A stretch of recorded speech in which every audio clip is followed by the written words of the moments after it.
Alright, let's see. Look, I put the 1 out there.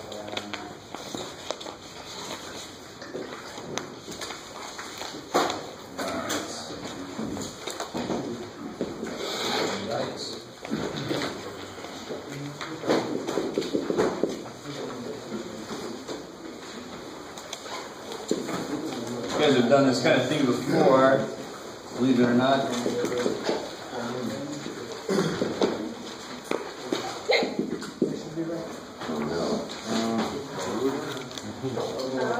Patterns? That should be right. Patterns. Let's see.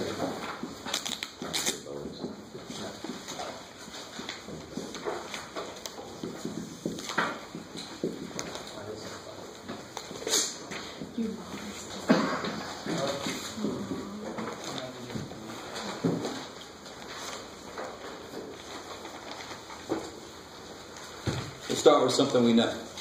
We've been doing stuff like this since way back when. Really? Totally. Maybe not that third one. Some of you guys have seen that third one before. It's a little different. Thanks for giving it away. Jesus Christ. Oh, Jesus Christ. Yeah. I feel like Jesus isn't. He hasn't come back yet. Huh? He would have known. He probably knew the dude. Silence. You just want us to do these on our own, yeah? Huh? It's like, hey, Aaron, What? Or the flying spaghetti monster, whatever you believe to. Whatever you adhere to. Obviously, the first one's easy, right? What's happening with the first one? Plus 7. Plus, okay. So then you add 7. You add 7. Now let me ask you this. Let me give you a little bit, because that was pretty easy. Could you write an expression that tells me the nth term? So for example, the A1 is 4. A2 is 11. I want to know what AN is. N plus 7. That's 7. Think about it. If it was n plus 7, A1 would be 8. 7 plus 3 or plus 4. All right, so let's try it. So if we think it's 7n plus 4. So if for A1, then what would A1 be? 11. Shit. All right. So I know it's got to be 7n, right? Yeah. So now just kind of work it out. In fact, there's two ways you can do this. You can either just kind of work the math out. A1 has to be 4. Minus 3. Yeah. So let me show you a little bit more algebraic way to get to that point besides just guessing about it. Because can you imagine how difficult these could possibly get? You have no idea. So right now I'm doing Calculus 2. This is huge in Calc 2. This is huge in a few different areas, but especially there, where you have these numbers and you have to be able to tease out the expression that represents all of them, that represents the nth term. Sometimes this can get really difficult. This is a very simple example. Right? It's not going to get crazy for us, but still, another way to kind of do this is to say, okay, A1 is 4, A2 is 11, which is 4 plus 7. A3 is 18, which is 4 plus twice 7. So what's this 4 plus how many 7s?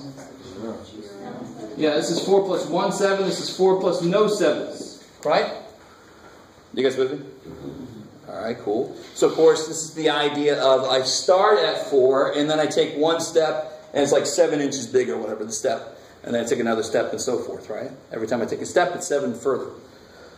So in place of this, for the first one, this is 0. For the second one, this is 1. For the third one, this is 2. For the nth one, it's going to be Minus 1. beautiful. You guys see that? Cool. And if you work this out, you get the 7n minus 3 that we got just thinking about it, right? Yes. Cool. Do you guys see that? Bam. Oh, yeah.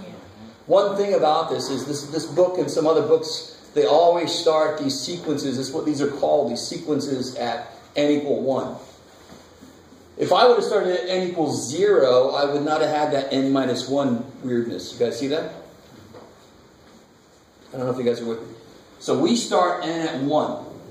If I would have let n start at 0, a0 would have been 4, a1 would have been 11, and so forth. Then an would have just been 4 plus 7n.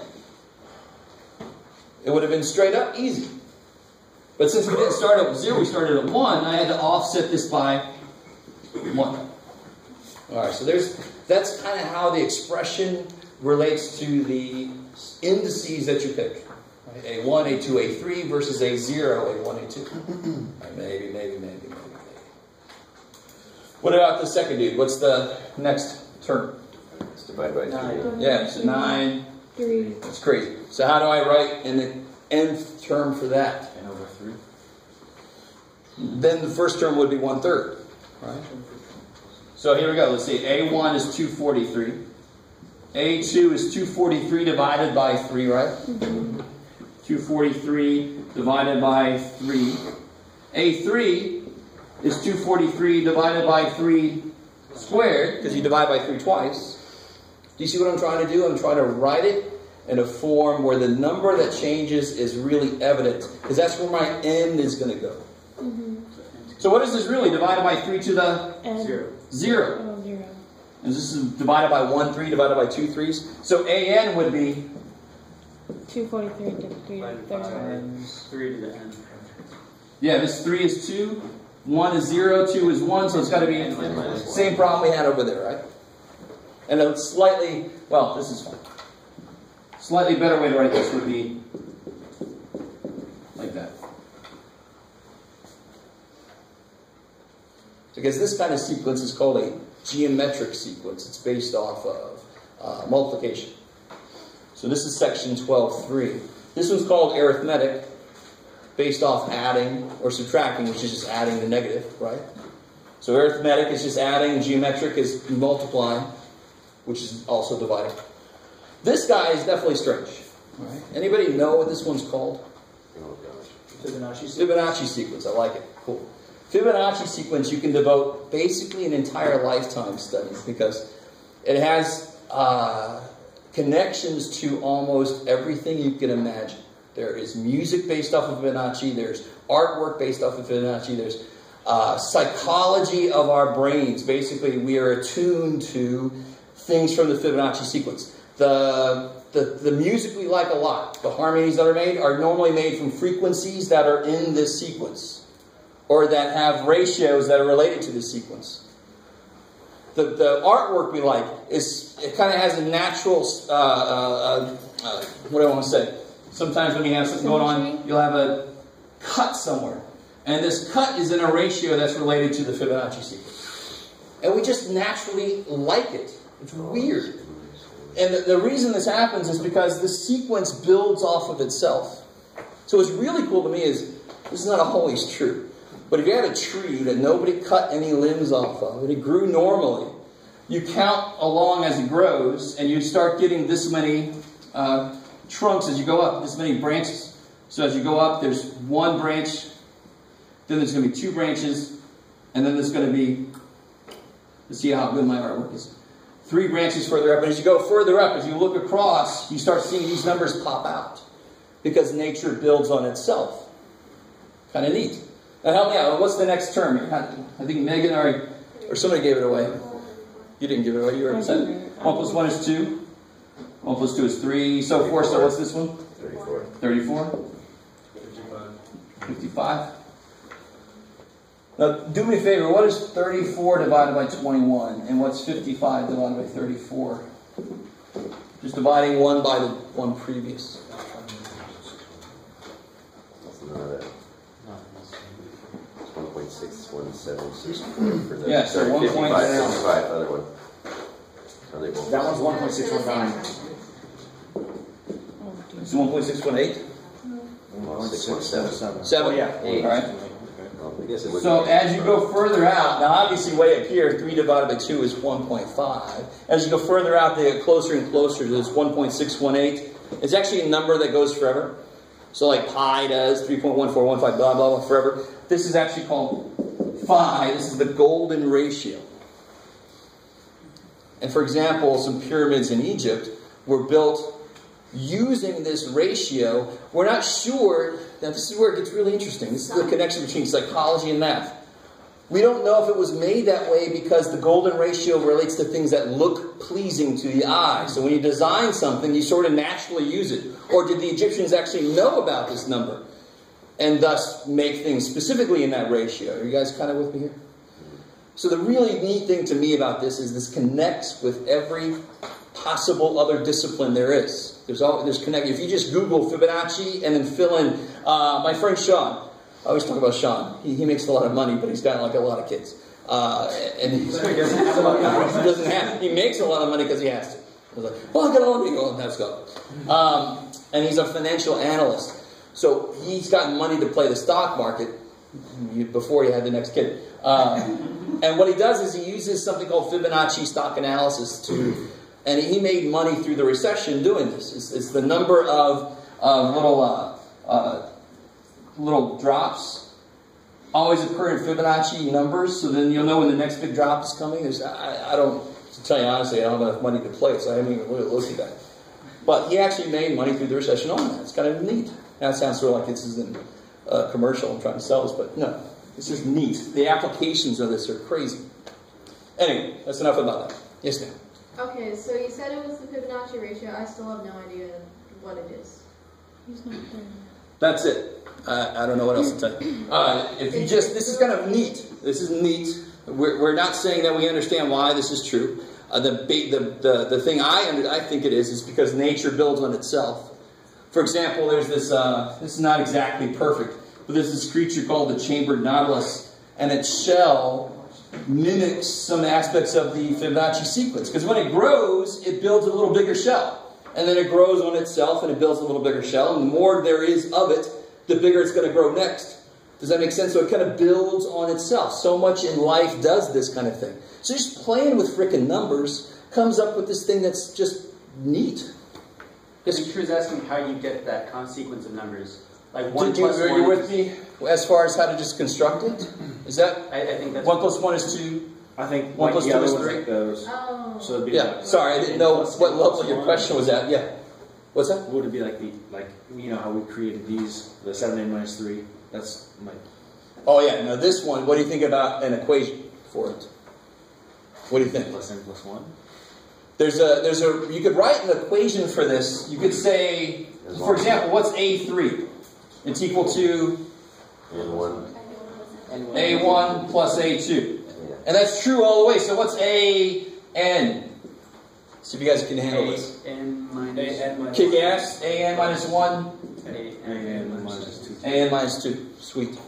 So this kind of sequence is called a recursive sequence. It's when it's based on itself.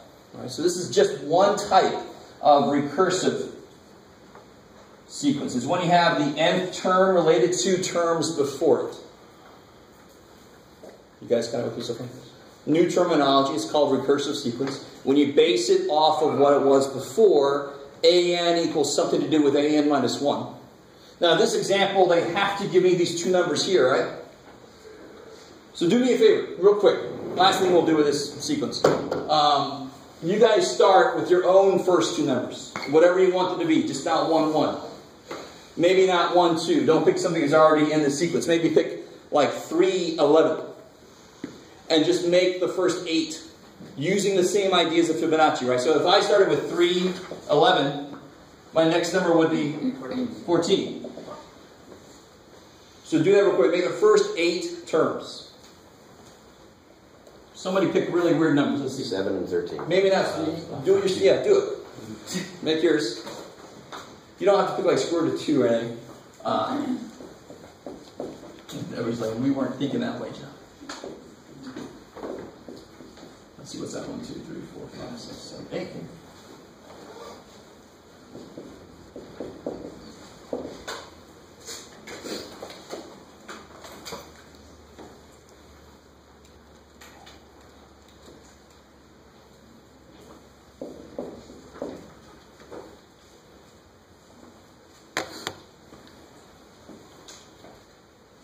First 8 should get you close enough. If you divide your 8th term by your 7th term, it doesn't get there as quickly as the actual Fibonacci sequence. But any sequence you do this with, you start with any two numbers. Well, you got to be careful about any two numbers. But if you start with most any two numbers, you're going to end up with the same ratio in the end. The limit of the ratio is going to be close to the golden ratio. Is that happening where you guys? 1.6187. Cool. I got 1.621 for mine. 1.5. What two numbers do you start with? 2 and 8. 2 and 8.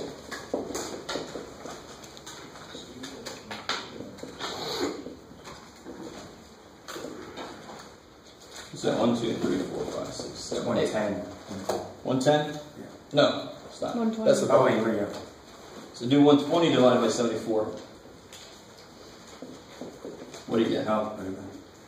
I did 110. That's what you divided by 19. I don't know.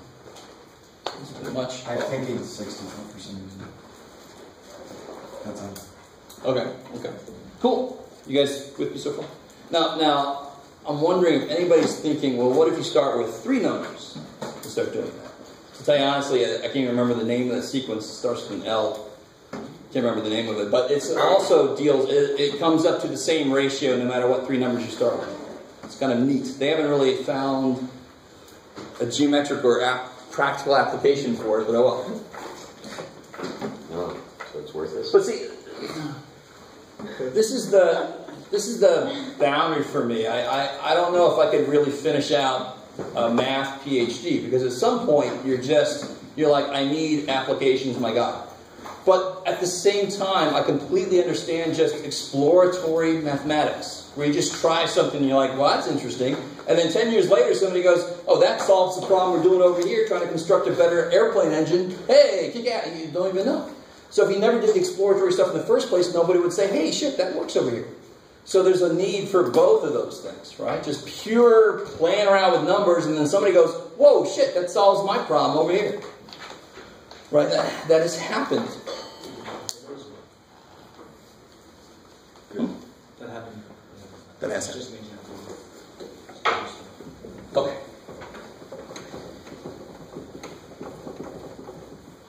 So, sequences in general.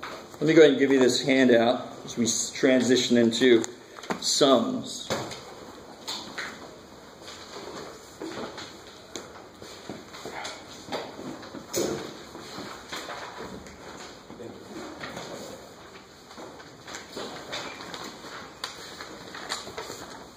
Thank you. Anytime.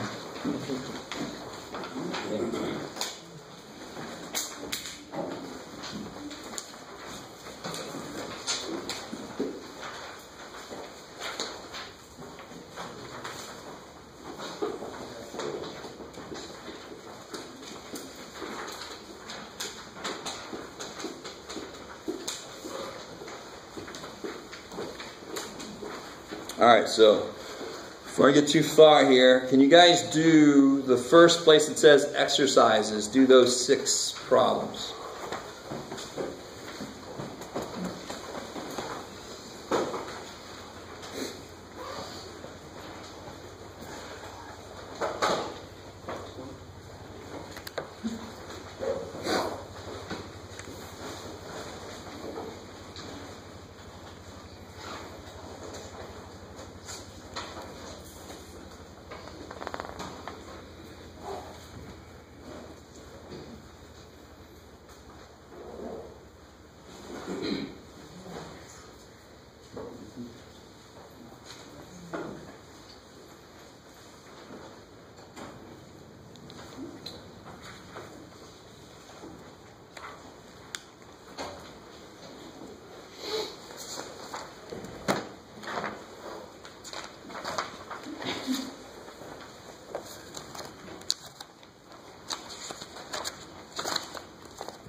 I haven't graded your corrections yet, so let me do that.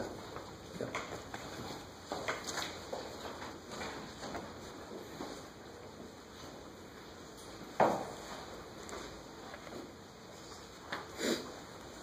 Oh, there it is.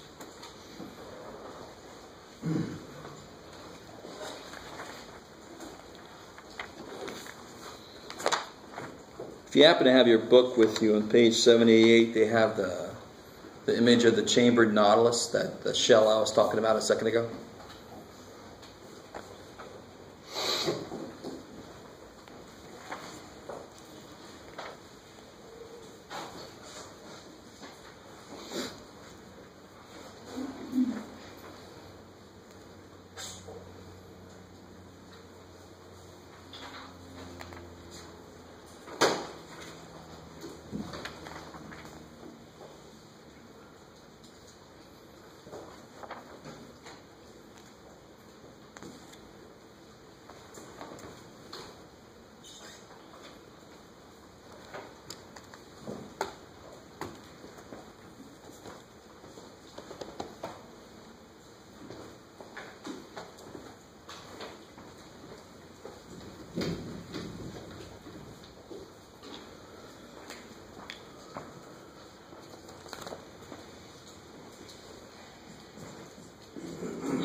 So, of course, if it's written in AN form and asking you for some of the terms, that's easy.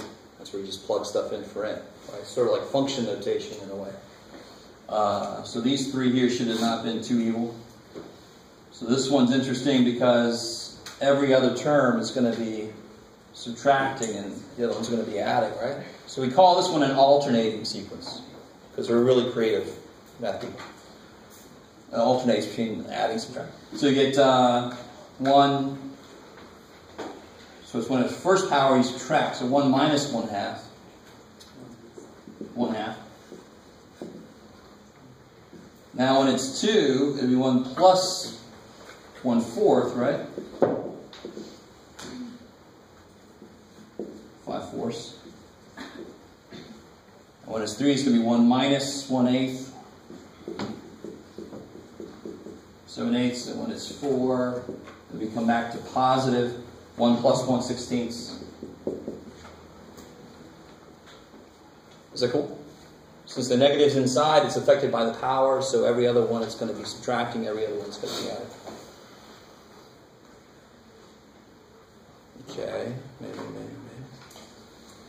So this one's a little bit harder. The first one shouldn't be too bad. We did one exactly like that one, right?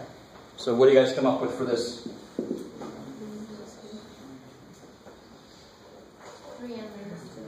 3n minus 2? Yeah, 3.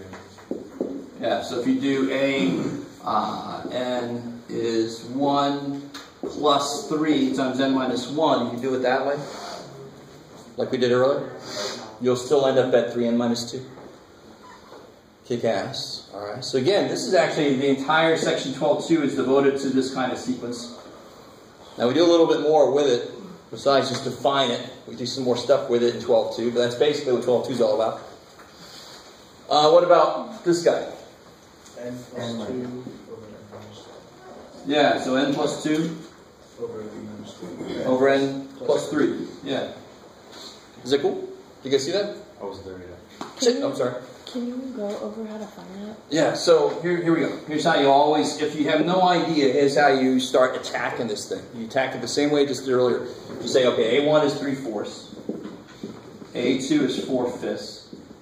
A3 is 5/6. And you step back, and for this one, you can kind of see that they're always adding one more step of 3, so it's relatively easy. This one, you start to notice, similarities. They're just one off from each other. So it's like adding one on top of the one before, right? But when it's 1, this is 3 and 4. When it's 2, this is 4 and 5. So see how this top one is always 2 more than the n, and the bottom is always 3 more than the n. Okay. So this is the n, and you just kind of see, is anybody directly related to that? Does that make sense? So you see... Some things you see very often are like powers of 2 or 3. Like we're going to see on the next one, right? It's kind of a hint.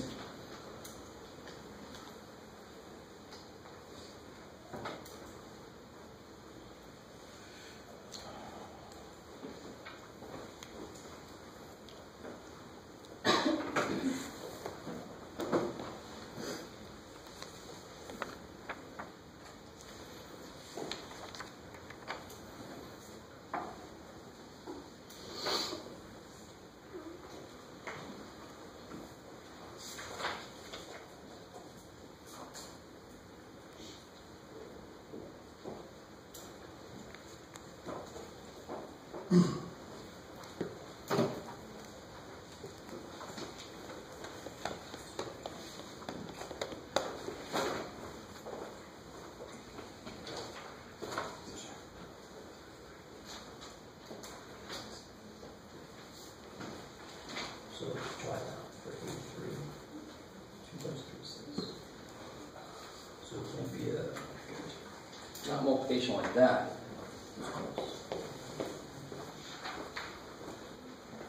So on this last one, once you get the bottom, you got the top. Because how are all the tops related to the bottoms? Plus 1. Minus 1 for the tops, yeah. So if you figure out what the expression is for the bottom, you have the same one on the top except minus 1. That's something else you kind of pay attention to. You're like, you cut your work in half now. You really just have to worry about the bottom. Is that cool?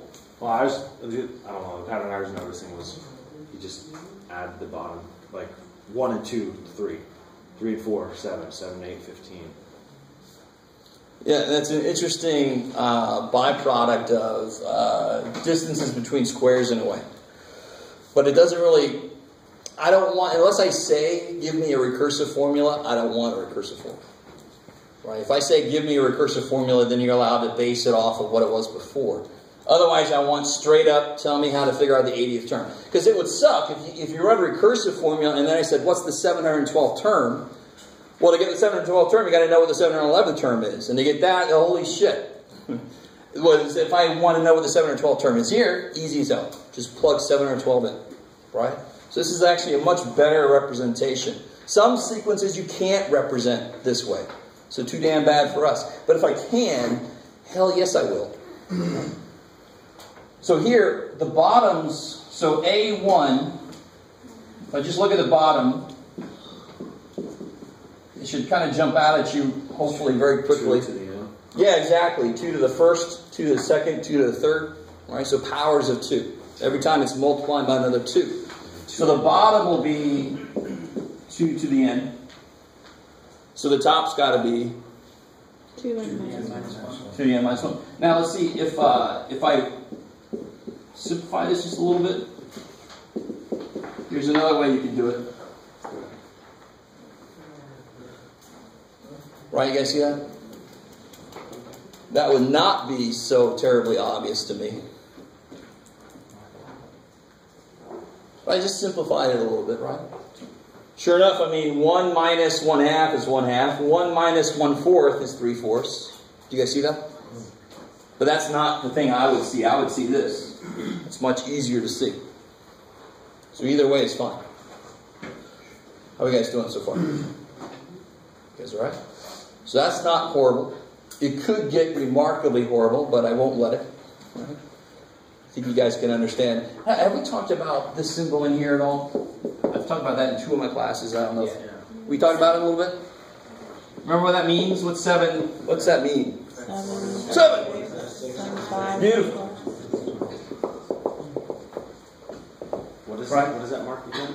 That's a factorial. It's just exciting. So statistics uses it for counting. So what is it, like an exclamation? Is that what it looks like? An Yeah, exclamation? totally. If you look at your calculator, you have an exclamation mark button on it. In the TI, it's going to be under the math button. If you hit the math button, if you mash it, yeah, it'll be under one of the sub menus. Probably under probability. Yeah, there it is. Math button. Number 4. Yeah. There's your factor. Yeah. So you got all kinds of punctuation in your calculator. That's why, because we ran out of ideas for functions. So we said, let's just start using exclamation mark. Why not? So in some classes, I have to be careful if I'm like, it's 0. Is that 0 factorial? Because 0 factorial is actually defined to be 1. Right? So I got to be careful. But the reason I brought this up is because this guy is infamous for coming out of sequences and series. Math 280, we write functions. We can take the cosine function. I think I talked about it a little bit earlier when I was trying to explain my shirt, the e to the I pi thing. Take the cosine and write it as an infinite series, which is a sum of sequence elements. Oh shit. We're actually going to do that kind of thing next year. Not cosine, we're going to do it just with numbers. Okay. So if you look at your handout, under the part about sequences, we talk about summation notation, sigma notation.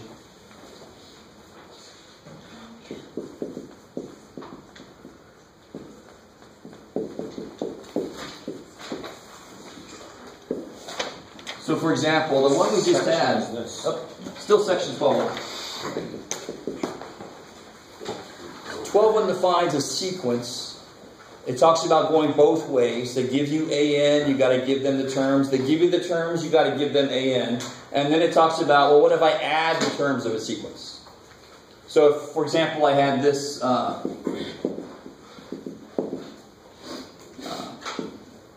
See if you remember, Jeff. No, you can't. You can do it. No, you can't. That's the one we just had, right?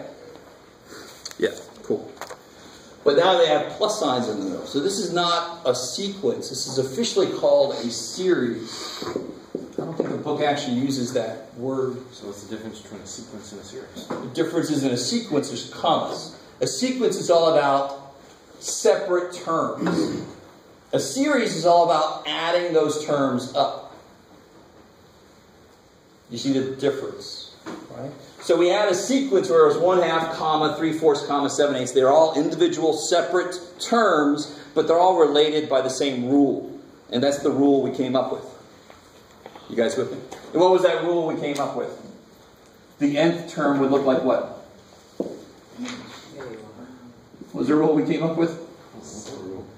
2 to the n. Yes, thank you. Minus 1 over 2n. Alright. So that would be the nth term for that, right? That's the one we just now did. The very last one on the handout. Yes. Yeah. Or the 2b. No, 2c. Yeah. 2c. 2c. So if I wanted to just do this much, if I wanted to do 1/2 plus 3/4 plus 7/8, and I wanted to represent that in symbols, the way I would do that is I use the uppercase Greek letter S, because I'm going to do a sum, right? So math people are like, Greek letters make it look more formal. Let's do that. And let's use the letter S for sum. What? So we use sigma, capital sigma. So if you're thinking about joining, going to college, going to university, joining some fraternity, sorority, that symbol certainly pops up a lot. Sigma, sigma, sigma. And so if I want to do the first 4 terms of this series, I would say like this. I'd say, very often you use the letter I here for the controller. I want to go from I, from 1 to 4. Because this is going to be what sequence elements? It will be A1, A2, A3, A4. So it would be like this in general. If I want the first 4 of any kind of sequence that's being summed up, I do this. So this says add up the elements in the sequence from 1 to 4. So here specifically it would be, I just plug in that formula. Instead of n though, I put I. Yes, sir. What would happen if you had a decimal in the 1 or the 4? Can't be, right? In fact, you'll see I's. You'll see this is the same thing if I use N's, right? The reason I'm bringing N back for a second. So very often you'll see it written with I's. You can still see it written with N's. You'll see it written with K's. But basically the same idea for all of them applies. They're all natural numbers. So that's telling you where to start and where to end? Beautiful. I love it. So what? Yeah. Could you re-explain what? So again, this means take the elements from the sequence I'm working with, that sequence there, and add up A1, A2, A3, A4 from 1 to 4. Cool. I like it. Yes, ma'am. So what would be the general form of sigma notation, like, without adding up to a certain number? Where, for example, if the 4 is not there and it's just like a variable. It could be, in this case, well, let's see. If I wanted to represent this to there, right, up to the nth term, then I would say it like this. I'd say sum from 1 to what? N. Oops.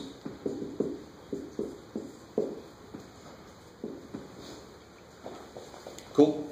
And if you wanted to add it up infinitely long, you just put infinity up there if you want to add it up forever. Now, if you did that, would it come out to a number? No. Of course it could. Yeah? Totally could. Right? I'm going to blow your mind in a second. Let me let that seep in there for a second. What's up, Chris? Just the AI, is that the 2i minus 1 over 2i? Is that? I love it. So this is AN, for example, right? That's AN. That's the nth term of my sequence. Okay. You with me? We're now describing as AI. Cool. And N is just a variable like X. Couldn't I use Y instead? Couldn't I use Z? Yeah. So here, the ones you normally use are like I, J, K, or N. Those are kind of like the traditional ones to use for summation notation. And they're just the variables telling you how far to add, right? So what would the answer be here? Yeah, you do what it says. You take 1/2 up to the 4th one, and what do you get again? 49 over 16. 49 over 60? 16. 16? Yes. 7 over 4.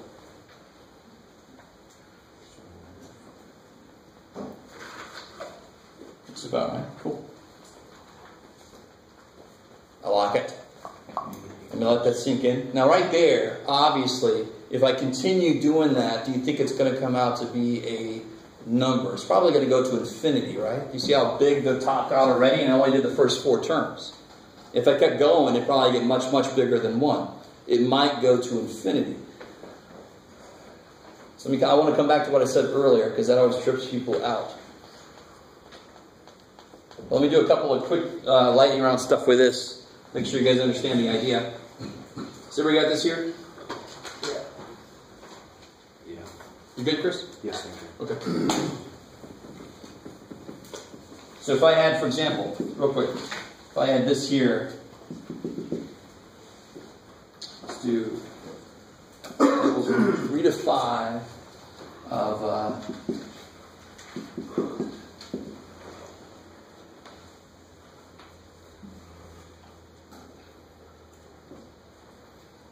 so I want you to realize, once you do some of these, you realize it's exactly the same damn thing we were doing earlier with sequences. The only difference is, instead of just writing them down with commas, you put pluses in there, and then you actually do it. Then you actually add them up.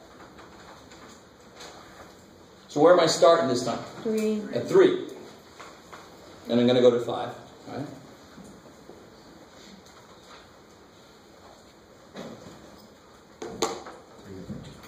All right. This will be 3 over 2 plus. You guys see where that 3 over 2 came from? All right, you just plug a 3 in for I, get 3 over 2. Plus the next term. 4 over 3.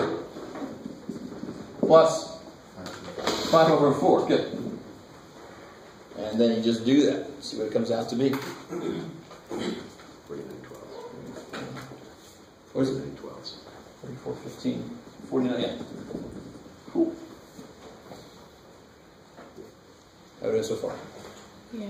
So my claim earlier was that you could add an infinite number of numbers and not come out to infinity. I can come out to a number. In fact, I can come out to a number smaller than 0.2.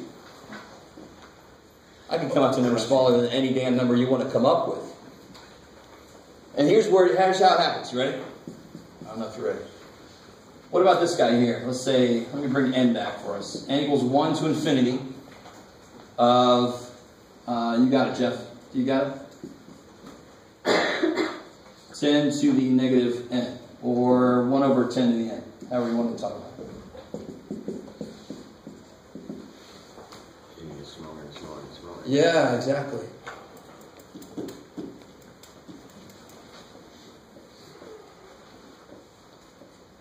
So what happens here? I mean, what's the first term? 1/10. And let's go ahead and write that as a decimal here. Why not? These are all going to be out of 10, out of 100. So, right? And the next one's going to be 100. and the next one's going to be 1,000th, and so forth. So, I mean, you know what the sum's going to be. What's the sum going to be? 1 repeating. 1/9. Yes, you're right. We'll figure out why you're right in a minute. But if you write it out, what would be point 1, 1 forever, right? Which is 1/9. Holy shit. So you can say, I can add an infinite number of numbers and come out to, it won't come out to infinity. And you're like, I ain't got time. I don't think they'd be impressed. I think they'll just be like, shut up. But still, you can do it. It's pretty awesome. You guys see that? And I think, Ryan, you said something interesting. This is actually a very simple idea. Once you see this example, here's the idea. It's got to get out of its own way quick enough. It's got to get out of its own way. This one does it exactly perfectly. It gets out of its own way. What do I mean by that? The next one is the next decimal down. The next one is the next decimal down. It doesn't overlap with itself. It doesn't allow itself to get very big.